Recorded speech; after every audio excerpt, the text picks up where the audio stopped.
Injuries for today, Jimmy Garoppolo, foot will not practice. Christian McCaffrey, calf won't practice. Deebo Samuel, ankle won't practice. Elijah Mitchell, groin won't practice.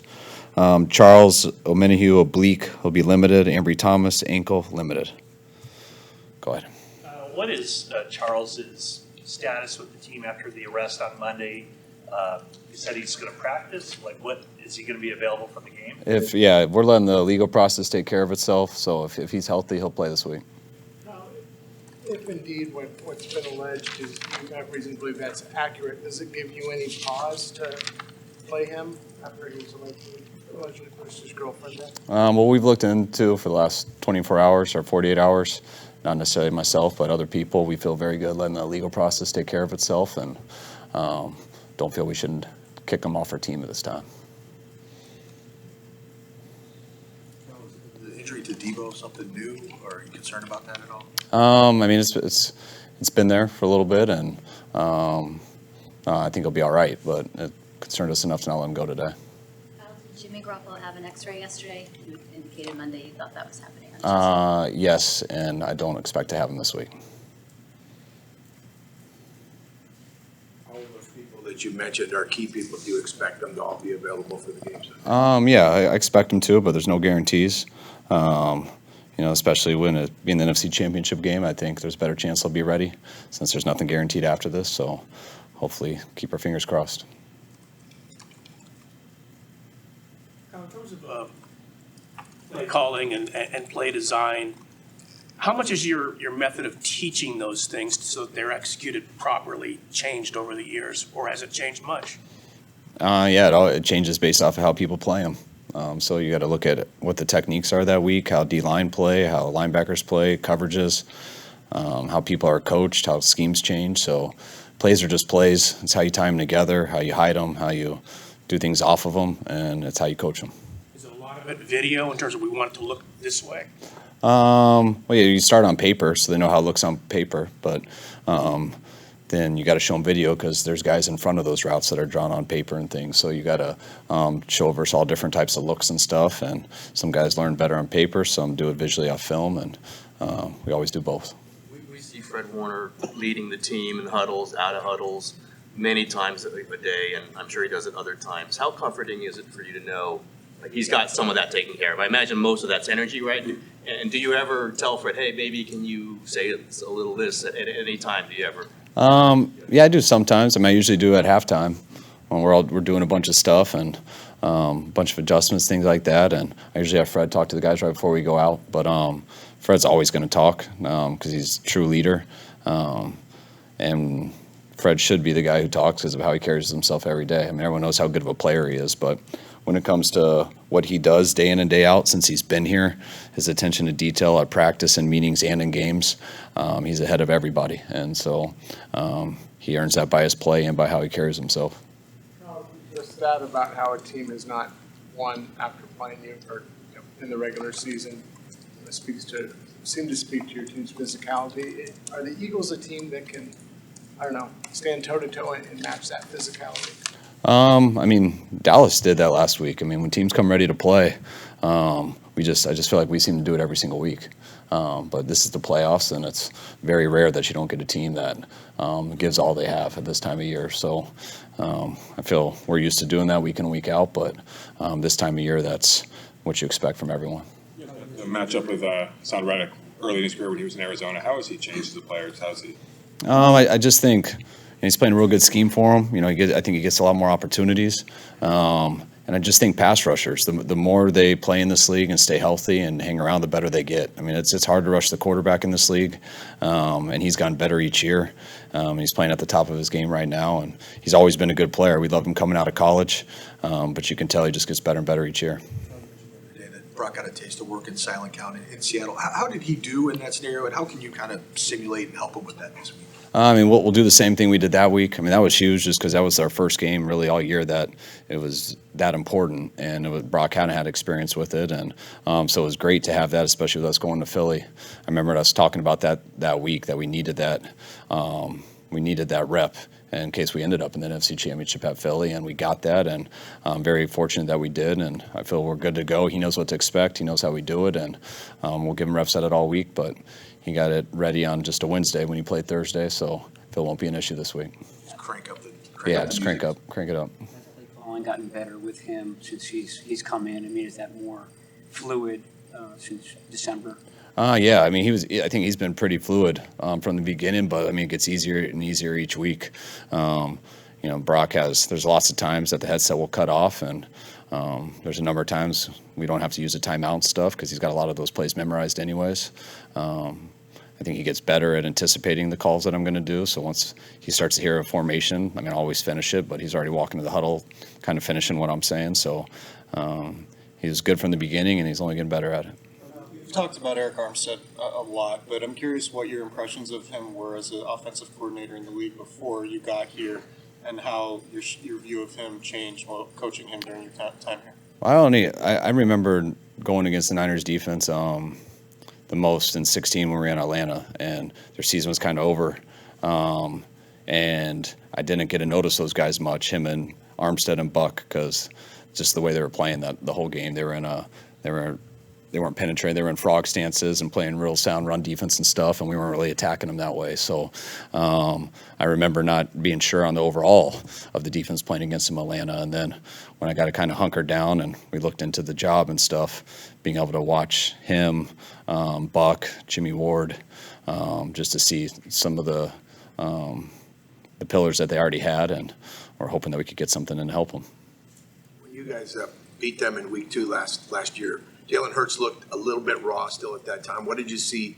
What have you seen about him that has improved, and that team in general that's different from when you guys beat him in week 2 last year? He's just gotten more consistent. I mean, you can see in that game the ability that he has and what he was close to doing a number of times. I mean, he made some big throws in that game, and we contained him fairly well, but I think we were up 17-3, like with 5 minutes to go, and then he started getting going again, and they brought it right into a one-score game. So you could see the ability that he had real early on, and I know towards the end of that year he started getting on a roll, and that's when did they make the playoffs last year? Yeah, that's why they ended up making it, because how good he got after that. But we could see signs of it in that game, and now just watching him this year, hearing about it, he's borderline NFL MVP, and then turning the film on these last 2 days, he's just like how he was with potential, and now he's doing it down in and down out. Is there anything specific that Brock saw on Sunday from the Dallas defense that can prep him for what he'll see on Sunday from the Eagles defense? I think Dallas's defense was the first defense in a while for us that was really good in all their areas, just at the D-line, in the middle, linebacker, and the secondary, and the way they played. So that was a true playoff defense, and it put a lot of pressure on our guys. And I thought it was a great test for him because I don't think he played much different than he had in all the other games. I mean, stuff was tighter, things were harder, but he still protected the ball very well and made a few big plays in some key moments. That 3rd and 2 slant to Ayuk, the 3rd and 3, I think, to Christian in a tight area. The slant to Kittle on a first down, that was a big one. So, I mean, that was a game where every single play felt like it was the most important play in the game, and it could go either way, and he played like he always has. It's pretty remarkable to think back to training camp when he's only getting about 5 snaps in team drills or 5 passes in team drills. And I mean, how did he maximize those opportunities to show you something? It is. I mean, that showed, I think, he was pretty good in those times. We weren't. When you get a quarterback where we did, and you already have 2 guys, I mean, in the ideal world, you're hoping to keep that guy on the practice squad. But he was looking so good in his reps in practice that eventually we let him go in the game, and then he looked that way in the game. So we thought it would be way too much of a risk to lose him. So that's why we ended up having to make the decision we did, which isn't always fun for overall roster, but I'm sure glad that we did it. And he looked that way right away, and so he has a natural ability to play the position, and that's why he's fun to coach, because when he does make mistakes and do things, he can see it, he can know why, we can see it, and we can all understand it, which gives him a chance to get better. He had that play the other day where he had a shot at Dak, and he didn't really take it because he was afraid of making the penalty. And that's a sort of a dilemma you'll face a lot coming up on Sunday. How do you sort of navigate that, with Jalen when he's running? Oh, I mean, we talk about that every week in and week out. That one was, I think, it wasn't that he was just scared to get the penalty. It was that where he was, he thought he was going to throw it, so he was getting ready to put his hands up to tip it. And then all of a sudden, I think he shocked him that he didn't do it, and then he was in an awkward position. So that's stuff that you talk about all the time. It's a huge challenge for these guys. I mean, we're expecting this quarterback to run it. We're expecting him to lower his shoulder, so we always got to come out and treat him like a running back until he gives himself up, which is sliding or being in that pocket. And when he does, our guys are good enough athletes to have to deal with it. Yeah, he's a good slider. D'Amico's obviously been heavily sought after. How would you describe his strengths as a coordinator? I mean, I think it starts as a man. I mean, he's the ideal leader, whatever he does. He was that way when he came in to Houston as a rookie linebacker. I mean, he took over that defense right away. You could tell who was in charge when he was a 21-year-old. He came in here as a quality control, and within like 6 months, we moved him to linebacker coach, and he's always been that guy. And then just watching him over these 2 years. What he took in his years learning to get there, how much better he runs the system, and then he adjusts every week. He sees how to play an offense. He pays attention to offense and defense. Thought he was ready last year to be a head coach, and I hope his wife doesn't get mad, but I hope he's not a head coach next year. But if he is, he more than deserves it. With all the motion that you do, kind of forcing defenses to react to what you guys are doing, how much does that prevent the defense then from giving a disguise coverage?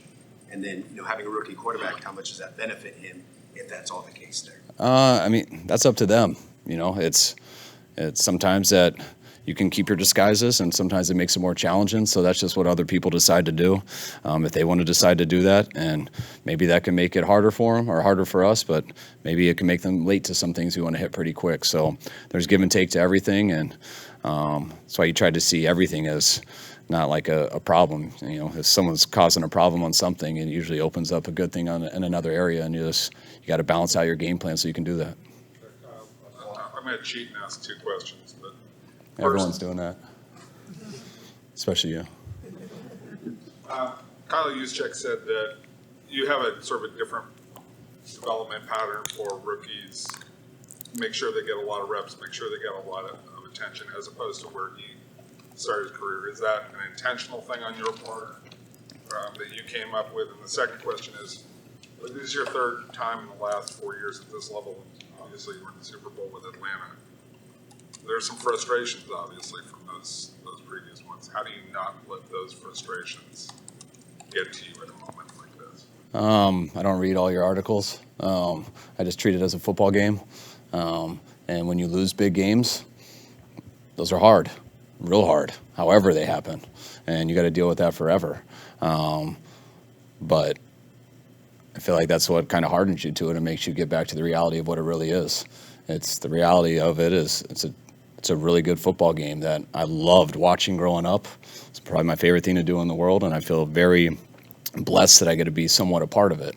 And you prepare so hard during the week, you don't think about that other stuff. When we're playing the game, the players are playing the game, we're coaching the game, and you go off exactly what you think based off your preparation and what you've worked at to try to learn, and you don't ever look back.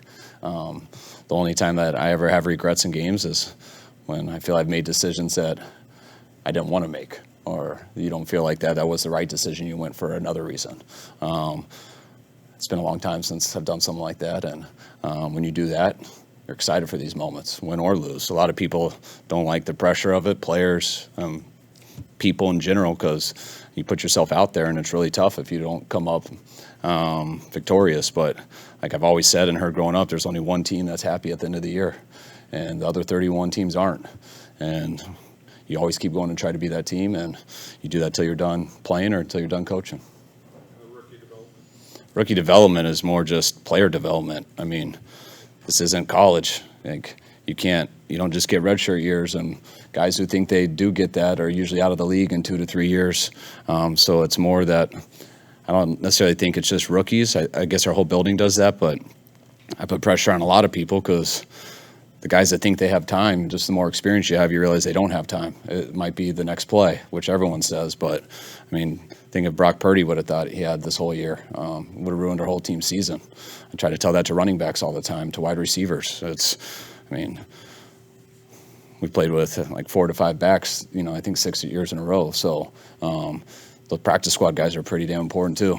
The guys who think they're just doing practice squad and you have a couple of injuries, and the only way you can get to the playoffs or go to the playoff games is if you have good guys on practice squad or good rookies ready to step up. So there's not just guys usually sitting out there waiting to know your scheme and replace people. All right, guys, appreciate it. All right, thanks guys.